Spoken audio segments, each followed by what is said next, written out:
मगर हमारी पृथ्वी पर मैग्नेटिक फील्ड क्यों है? ये कैसे बनी है?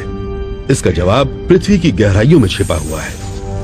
जब पृथ्वी घूमती है तो उसकी कोर के ठोस हिस्से के चारों ओर लिक्विड आयन भी घूमता है, जो इलेक्ट्रिक करंट ले जाने वाले वायर की तरह काम करता है। और जैसा कि फैराडे ने साबित किया था, इलेक्ट्रिक करंट से मैग्नेटिक फील्ड्स बनती हैं और ये हमारे काम भी आती हैं। हमारी मैग्नेटिक फील्ड हमें कॉस्मिक किरणों के कहर से भी बचाती है, जो हमारे बायोस्फीयर को बहुत नुकसान पहुँचा सकती है। कॉस्मिक रेज हमारे डीएनए तक को पार कर सकती है। अगर मैग्नेटिक फील्ड न होती तो बहुत बड़ी तादाद में जीव जंतु मर गए होते।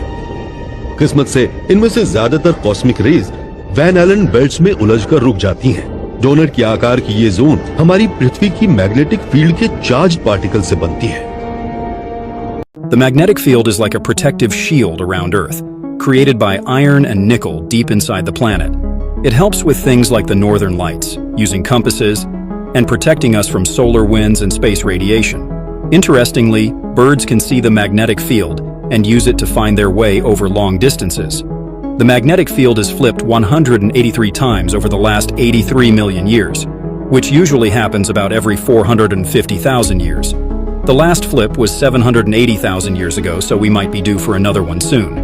Over the last 200 years, our magnetic field has gotten 10% weaker, and the magnetic north has moved quite a bit. This makes some people think a flip might be coming soon, which could lead to more solar radiation, big magnetic storms, and widespread power outages. Did you know the sun releases explosive bursts of energy called solar flares? These flares carry charged particles that can fry electronics, disrupt satellites, and even affect power grids on Earth. Scary, right? But wait, Earth has a superhero to save the day. Meet Earth's magnetic field. This invisible shield deflects most of the sun's harmful solar winds. Without it, our atmosphere could be stripped away, just like what happened to Mars. And here's the coolest part. When some solar particles sneak through near the poles, they create breathtaking auroras, nature's light show. Earth's magnetic field isn't just a shield, it's an artist too. So, the next time you see the auroras, remember, it's Earth's magnetic field protecting us from the sun's fury. Yeah, man, check out this dope shit.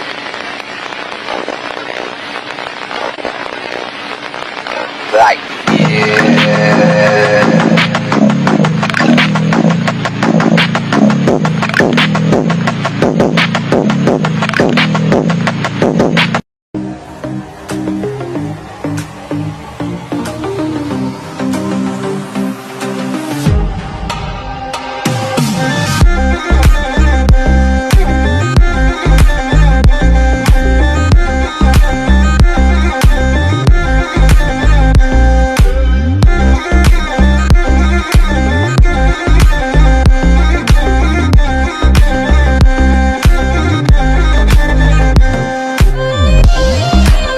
Earth's magnetic field offers a lot of protection to humanity. The magnetosphere is the first thing solar wind hits as it approaches Earth.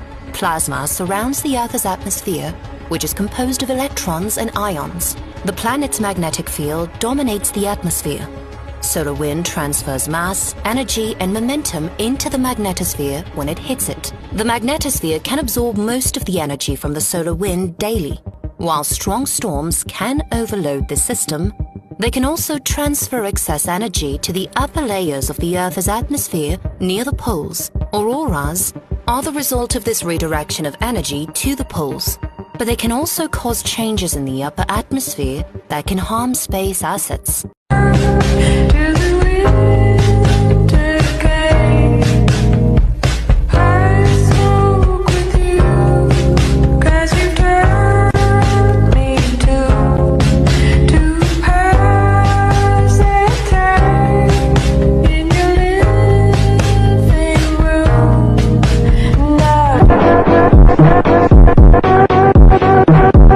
हमारी पृथ्वी पर magnetic field क्यों है? यह कैसे बनी है? इसका जवाब पृथ्वी के गहराइयों में छिपा है। जब हमारी पृथ्वी घूमती है तो उसके कोर में मौजूद ठोस हिस्से के चारों ओर लिक्विड आयरन भी घूमता है, जो एक इलेक्ट्रिक करंट ले जाने वाले वायर की तरह काम करता है। और जैसा कि फैराडे ने ये बताया था कि इलेक्ट्रिक करंट से मैग्नेटिक फील्ड बनती है और ये हमारे काम भी आती है। हमारी धरती की मैग्नेटिक फील्ड हमें कॉस्मिक कहर से भी बचाती है, जो कि हमारे बायोस्फीयर को बहुत नुकसान पहुंचा सकती है। अगर मैग्नेटिक फील्ड ना हो, कॉस्मिक रेज इतनी खतरनाक हैं कि वो हमारे डीएनए तक को पार कर सकती हैं। अगर मैग्नेटिक फील्ड न होती तो बहुत बड़ी तादाद में जीव जंतु मर गए होते। ये जो डोनट के आकार का जोन दिख रहा है ना, ये हमारे पृथ्वी के मैग्नेटिक फील्ड के चार्ज पार्टिकल्स से बनती है। क्या आपको पता है, पृथ्वी के केंद्र में एक आयरन कोर है। इसके चारों ओर एक बड़ा और पिघले आयरन से बना खोल है। इसे चारों ओर से जो हिस्सा ढके रहता है उसे मेंटल कहते हैं। इसमें चट्टानें होती हैं, मगर वो गर्म और गाढ़ी होती है। जैसे स्टोव पर किसी बर्तन में सूप बनता है, मेंटल भी वैसे ही उबलता है। यहाँ इतनी गर्मी क्यों है? इसकी दो वजह है, पृथ्वी के बनने के बाद से बची गर्मी और केंद्र में रेडियो एक्टिव पदार्थों का विघटन। और ये जो बाहरी परत है यानी क्रस्ट, यहाँ आप में और बाकी सारे लोग रहते हैं, वो उतनी ही मोटी है जितना सेब का छिलका होता है। मेंटल अपने ऊपर की ठोस क्रस्ट को अपने साथ ही खींचता है, मगर क्रस्ट इसमें रुकावट डालती है क्योंकि वो ठंडी और ठोस है। कभी कभी ये तनाव बहुत बढ़ जाता है और जब ऐसा होता है तो भूकंप आते हैं। हमें ऐसा महसूस होता है कि पृथ्वी स्थिर है, मगर ये हमारा भ्रम है, क्योंकि हमारी जिंदगी बहुत छोटी होती है। अगर हम पृथ्वी पर हुए बदलावों को वक्त के उसी पैमाने से देख पाए जिसमें लाखों साल लगते हैं, तो हमें पता लगेगा पृथ्वी पर लगातार कितने बदलाव होते रहते हैं। ये आज से करीब 20 करोड़ साल पहले ट्रियासिक युग के आखिरी हिस्से वाली दुनिया है, जब पूरे पृथ्वी पर बस डायनासोर का राज चलता था। और आपको इन सब चीजों के बारे में जानने में दिलचस्पी है तो हमारे साथ जुड़े रहिए।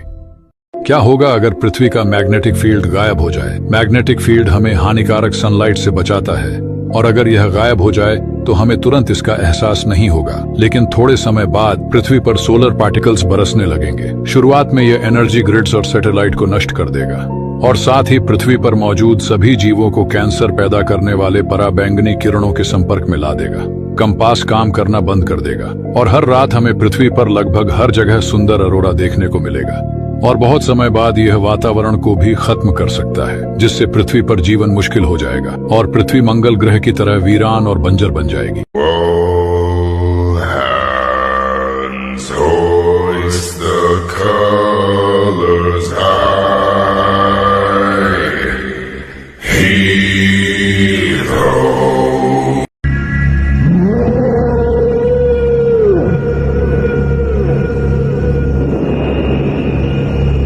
अगर मैं आपको सूरज के पास अंतरिक्ष में तैरता हुआ छोड़ दूं तो आप क्या सुनेंगे? आपका जवाब शायद होगा कुछ भी नहीं, क्योंकि हम सब ने सुना है कि साउंड अंतरिक्ष के वैक्यूम में फ्लो नहीं कर सकती। लेकिन क्या होगा अगर मैं कहूं कि यह पूरी सच्चाई नहीं है, क्योंकि नासा ने सूरज के पास एक प्रोब भेजकर उसकी आवाज रिकॉर्ड की है।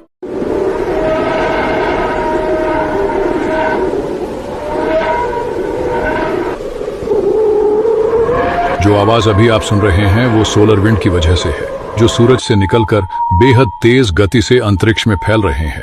दरअसल साउंड अंतरिक्ष में ट्रैवल नहीं कर सकती, लेकिन जब ये पार्टिकल्स नासा के पार्कर सोलर प्रोब से टकराए तो उनसे साउंड उत्पन्न हुआ, जिसे प्रोब ने रिकॉर्ड कर लिया। अब सोचिए, अगर साउंड अंतरिक्ष में चल पाती तो धरती से सूरज की आवाज 100 डेसिबल से भी तेज होती, जो कि एक जैक हैमर से भी तेज, और हम इसे हर वक्त बिना रुके सुनने पर मजबूर होते।